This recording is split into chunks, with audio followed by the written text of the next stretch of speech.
Hey everyone, Thyworm here. Did you know that in Solar Self-Found there's a smart solution to make use of the maps that your build can't run? In this video, I'll get into the details.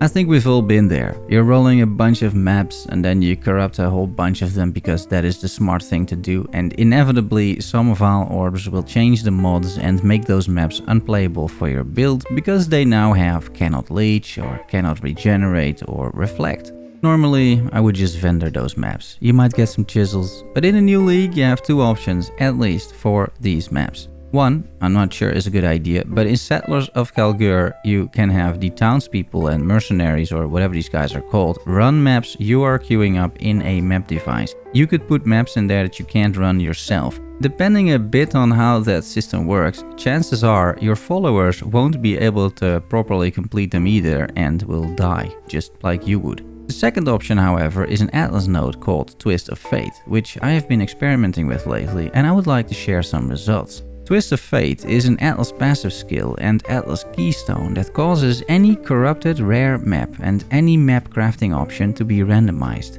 And since Necropolis League, it doesn't only randomize, it also adds an additional 1 to 3 random map modifiers.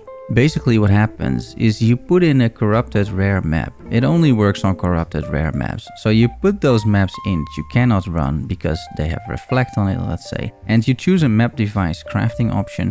You pick always the cheapest one, the ones of 2 chaos, because this also gets randomized, meaning you pay 2 chaos but it can randomize into the most expensive option. If you pick, by the way, the default quantity option, nothing happens, so you have to spend some currency on it. Next to this, you can still put scarabs in the map device, which will not be randomized. So you do have a certain control using this keystone. I personally wouldn't put in crazy rare scarabs, but just decent ones that are generally good. Pack size, rare monsters, that sort of thing. What's also good to realize is that any implicit modifiers, so for example the 10 Val vessels on a Val temple map or layers of delirium, those are also not randomized. They remain on the new map.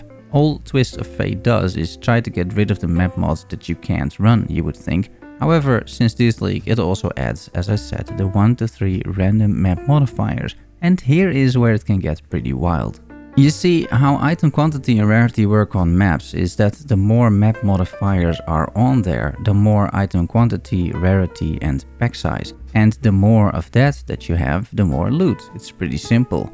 And the more you die too. Normally the limit is 8 map modifiers. With this keystone, however, the limit is 11. This map, which turned into a gardens map, has 11 map modifiers and as a result has 284% item quantity, 160% item rarity and 104% pack size. That's a lot, ladies and gentlemen, for basically just trying to make the best out of a map that you can't run otherwise. It also means it has 11 ways to destroy you, and you should always have a good look at the new mods that are rolled by Twist of Fate, but often you can in fact run a map and you're in for a deadly treat, a fun treat too. And I think a treat that in a new league might be used for some interesting farming strategies, maybe even for uniques, because some of the new scarabs skill off of pack size, and getting over 100% pack size is not uncommon with this node. There's additional synergy with the Wildwood Wisps because you spawn many more wisps and thus get many more bonuses from them based on the pack size. This is clearly not an early league strategy, but I'm going to save up all those maps that I can't run with my build. I put them in a special tab, and once that tab is full, I have a field day with this node. Jam in a few cheaper scarabs, run these crazy maps that are hard but nowhere close to tier 17 maps, at least this league for example,